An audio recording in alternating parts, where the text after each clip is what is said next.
Samahan nyo kong mag-drive papunta sa trabaho Kapinas. Alas 2:50 ng hapon. Alas 3 ang pasok ko. Tapos hindi naman umuulan, umaambon lang. Pero basa ang kalsada kaya hindi tayo makakahataw, no?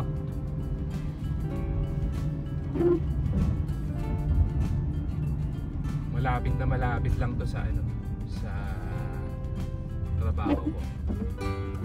8 minutes nandun na tayo. Dito exit na agad, pasok na agad sa expressway, freeway, kumbaga dyan sa atin.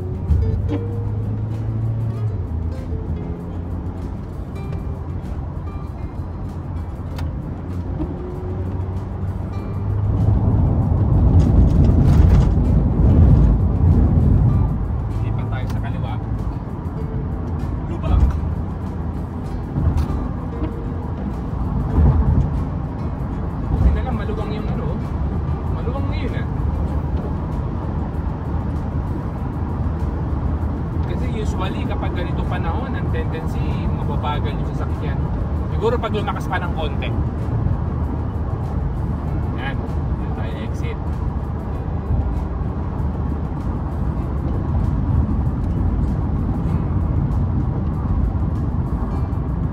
Tapos kapag pakurba, dapat alalay pagliko, huwag nakatatapak ng brake.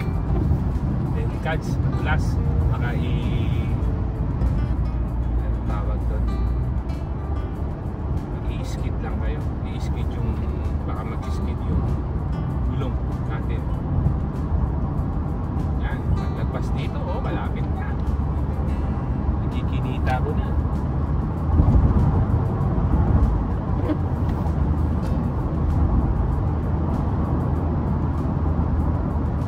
Alas 2:52, ano oras tayo malis?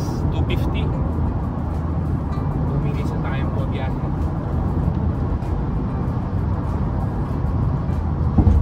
Bilis na ito.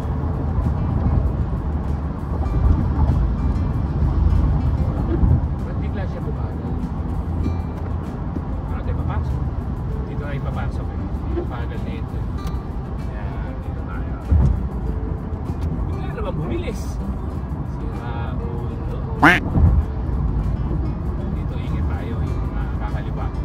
Marami ka, ayan o, sinasabi ko na eh. Marami kasing yung sa kaliwa kasi ito, papuntang San Francisco to. San Francisco downtown, dito sa kanan. Airport.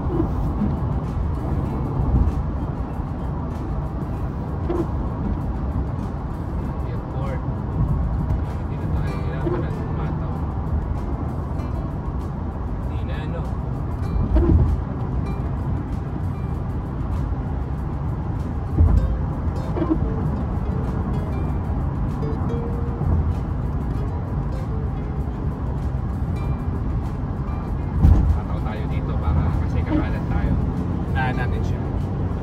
signal, masyado naman siyang kanan. Bakit sa shoulder nag-drive yun? Hindi nyo nakita, pero sa shoulder yung ganito.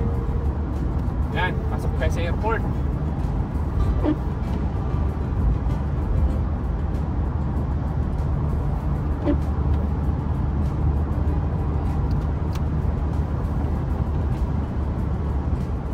Dito tayo sa kanan. 2:54. Oras tayo malis. Alas 2:50. May pulis nag-aabang sa mga speeding. Ayan.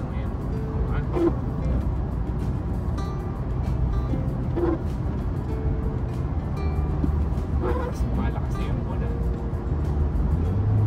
Malakas yung tampo.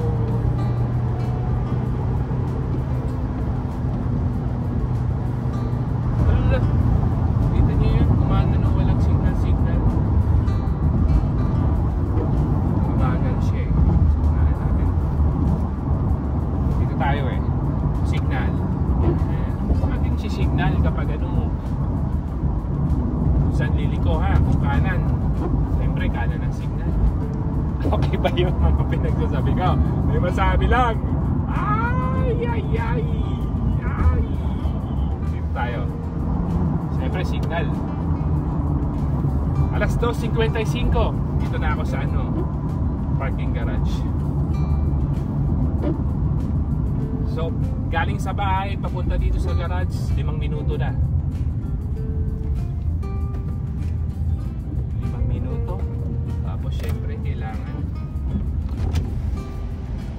Dito ako natatrap lagi eh. Kahit anong bilis ko sa freeway eh.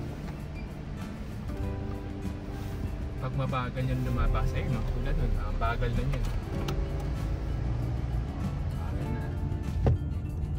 Yung mga nakapag-pick up na ng pasahero or nakapag-drop nung pasahero. 55. Hindi niya alam kung saan siya pupunta. Nagkalituhan. Right of way pala. Mistop lang pala. Dito siya, walang exit dyan. Nasa 3rd floor. Parang maririnig ako eh, no?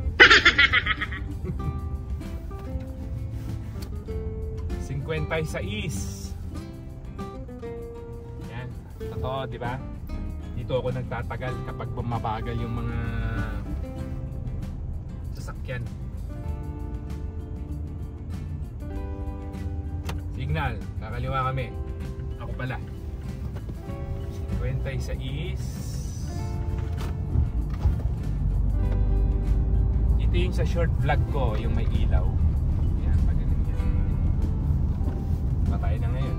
Christmas light yan, Christmas light. Alas 2:57. 7 minutes.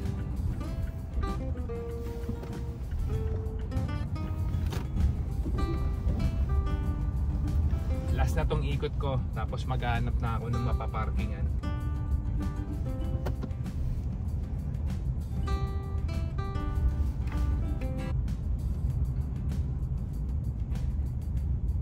Ito rin ang challenge pagdating dito sa baba. Punuan. Dapat tandaan agad kung saan may makita. Bakante. Pero kailangan dun tayo eh. Ay nako, nag-stop sila ron, no? Nagkaroon na ng mabagal na yung paglabas ng sasakyan. Patay tayo dito. Ayan, bante! Bakante ba to? Sasakyan. Hangganap dito. Dito ako kailangan mag-park. Ayun, meron sa kaliwa. Ayos! Swerte! Swerte, busy. Sige, palo. Ora, toya. Dito tayo. G1.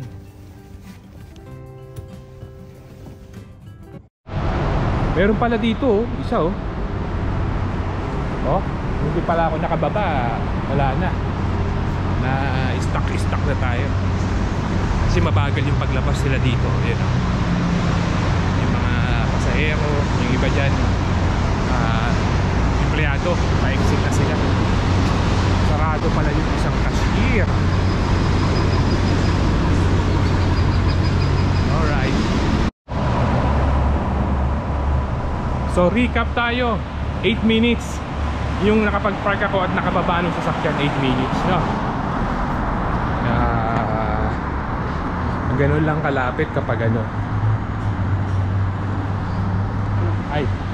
kapag dire-diretso yung mga sasakyan, walang aberya sa kalsada. 8 minutes. Tapos maglalakad lang ako doon sa pintuan namin para makapasok na sa opisina ng mga 4 minutes. Ayan yung panahon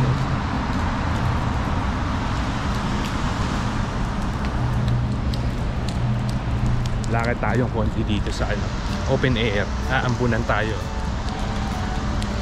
So hanggang dito na lang muna muli ang ating munting vlog, Kapinas. Itinuro ka lang kayo. Pinakita ko lang sa inyo kung gaano kalayo yung trabaho ko simula sa bahay at kung gaano, ilang minuto ang inaabot papunta sa trabaho. North Abroad po mula dito sa South San Francisco Salamat nga pala sa mga walang sawang nanonood sa ating munting channel, no? Noypi Abroad. Ingat po kayong lahat. Bye-bye.